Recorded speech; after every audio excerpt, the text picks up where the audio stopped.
Uy, eto na. Gagawa tayo ng pizza. Ito ang isang abangan ninyo sa ating restaurant, Kasakmul Restaurant. Siyempre, ang cheesy smoked itag pizza. At siyempre, yan yung mga gagamitin natin. Tsaka, cheesy pinunag pizza. Yun. Quality Kasakmul. Abangan ninyo to. Siyempre, yan yung cheese natin. Yan o.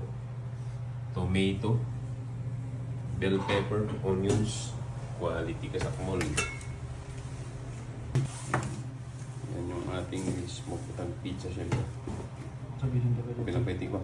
Tomato sauce. Sige. Yun. Quality. Ito yung ating smoked itag. Chop into small pieces. Yan o. Siyempre, kaya tinawag natin na cheesy smoked itag yan kasi talagang i-overload natin ng kanyan.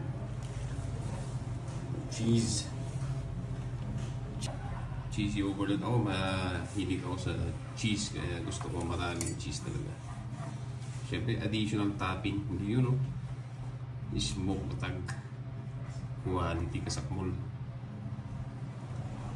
So, eto, sample pa lang to. Sample pa lang itong ginagawa natin na to. So, syempre, kailangan mo natin testing. Tikman natin kung quality bago natin ipatikim sa inyo. Yan, syempre. Ready na yung ating oven. Lagyan na natin. Cheesy smoked itag pizza. Alright. Check na natin mga Kasakmul. Yun, no? Wow. Quality. Kulang pa. Yan o. Overload. Cheesy mga Kasakmul.